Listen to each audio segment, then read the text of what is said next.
Comment utiliser des fonctions dans une macro FreeCAD? Bienvenue sur Question CAD. Dans un code, il est fréquent que un certain nombre de lignes de code se répètent plusieurs fois. Les fonctions permettent d'éviter de réécrire ce code. Elles permettent de le regrouper et de l'accomplir. Les fonctions ont un nom, donc elles sont très lisibles, on les reconnaît, et elles peuvent être utilisées plusieurs fois. Voici comment on définit une fonction. Il faut placer d'abord ce petit def ici, pour la définition, un espace, le nom de la fonction et les paramètres. Ici, vous voyez qu'il y a une indentation, c'est-à-dire qu'il y a ici 4 espaces. C'est l'indentation qui va définir le bloc de code qui appartiendra à la fonction. Ici, si j'ai un code, il n'appartient plus à la fonction. La fonction peut avoir des paramètres. Pas forcément, elle peut être sans paramètres. Elle peut aussi avoir des paramètres par défaut. Si je tape par exemple 5 ici et ici 3, les paramètres 1 et 2 ici auront par défaut la valeur 5 et la valeur 3. Et donc c'est une option, hein, ce n'est absolument pas nécessaire. Et ici, j'utilise le résultat pour venir stocker la multiplication, c'est-à-dire l'opération que j'ai choisie ici, de multiplier ces deux valeurs. Maintenant, l'emploi de cette fonction, alors toutes les fonctions ne retournent pas un résultat, mais retour ici termine la fonction.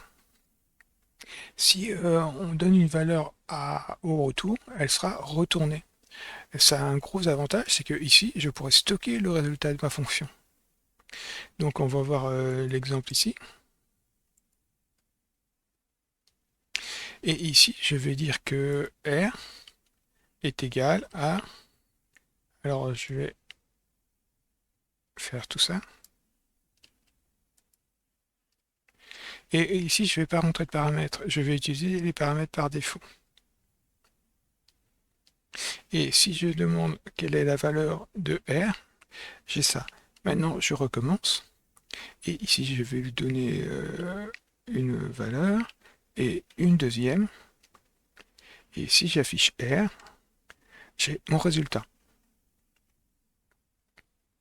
Maintenant, je vais définir ici une nouvelle surface, une nouvelle fonction.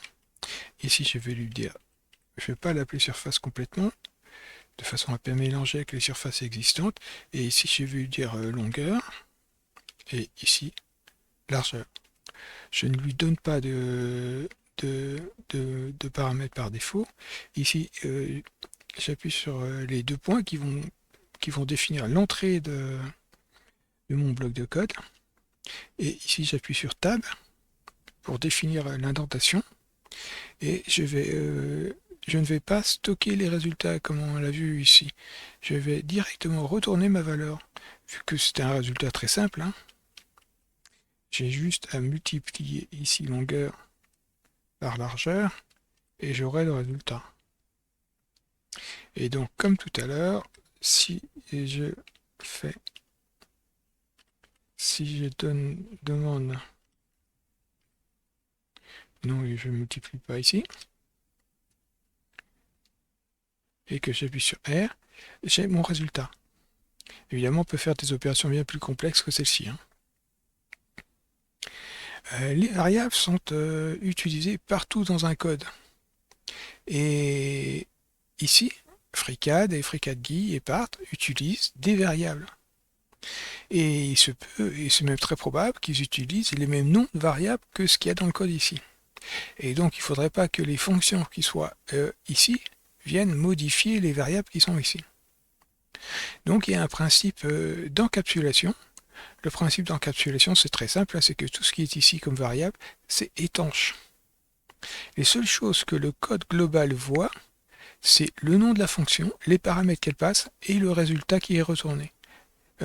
Ici, elle ne voit pas ce qui se passe ici, et ça passe d'incidence entre profondeur ici et profondeur là.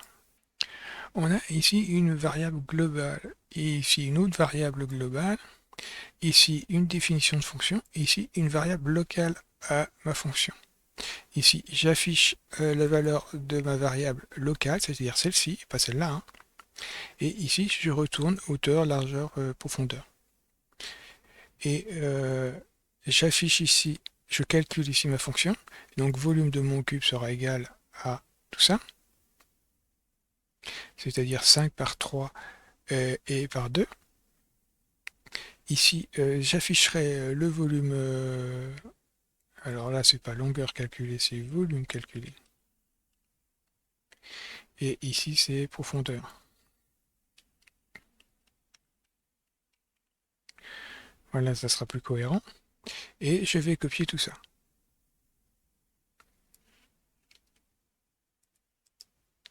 Je viens le coller. Et comme on peut vous s'y attendre, ici, la profondeur locale est bien de 2. Le volume calculé est bien de 30. Et si j'appuie ici, la profondeur globale est de 20. Donc l'étanchéité a fonctionné. Ici, je vais vous montrer un exemple de fonction de FreeCAD et je vais prendre pour cet exemple, je vais utiliser l'atelier Draft et créer un simple cercle ici. Alors, je vais supprimer ce cercle-là qui existe déjà. Et je vais peut-être vous expliquer quand même ce code. Ici, app, c'est donc FreeCAD. Ici, on active le document actuel et on le recalcule. Ici, on importe Draft qui est nécessaire ici à l'utilisation de Draft Make Circle. Draft Make Circle est donc une fonction de Draft. App placement, ici placement, c'est une fonction de FreeCAD. Rotation, ici je définis la rotation sur le plan XY. Ici, je lui dis une position en X de 20, ici en Y de 30, ici, et ici de 20. Et je lui passe les arguments ici de ma fonction. Vous voyez que je passe les arguments un peu différemment. Ici, je passe le premier argument, je mets une virgule, ici aussi, et ici aussi. Quand on a plusieurs arguments et qu'on veut ici, par exemple, mettre des commentaires, c'est plus clair de le passer comme ça. Ici, je peux dire que c'est le rayon, ici que c'est le placement, etc. Et ici, Draft utilise des calques. Donc, autogroupe, c'est pour placer le cercle dans un calque. Et ici, on recalcule. Donc, je vais copier tout ça ici. Et il m'a placé ici le cercle à la position demandée. Voilà pour ce qui est de l'utilisation d'une fonction existante. Maintenant, je vais vous montrer la création d'une fonction. Ici, j'ai créé une fonction pour tester si un calque est fermé ou pas. Dans les esquisses sont composées de wires.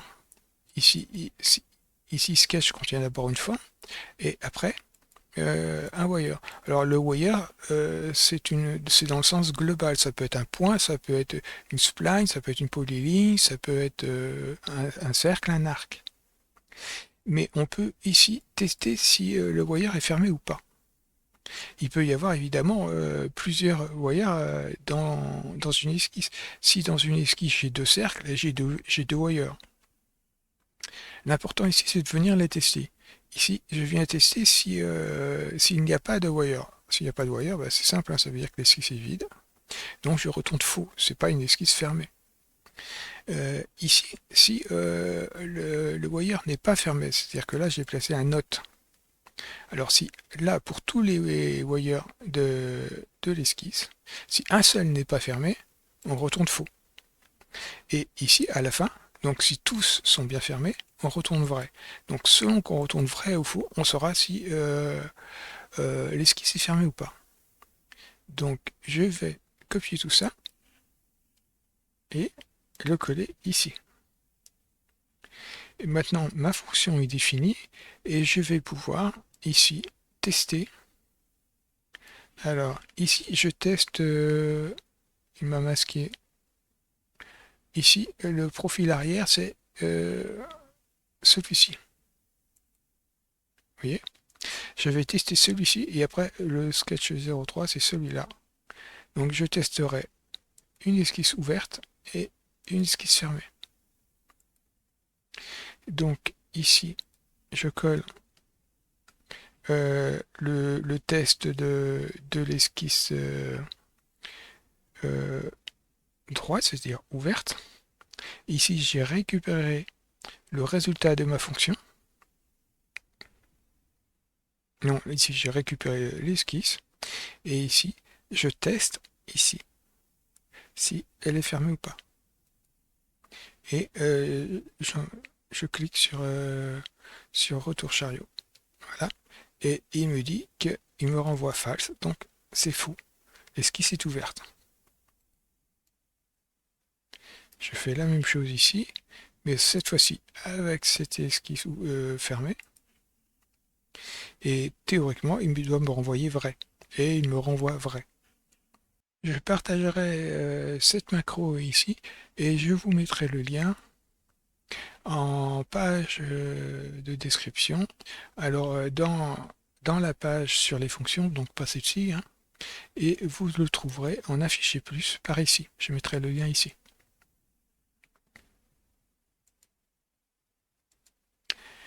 Merci d'avoir regardé cette vidéo. Si elle a été utile pour vous, n'hésitez pas à liker, partager autour de vous ou à vous abonner.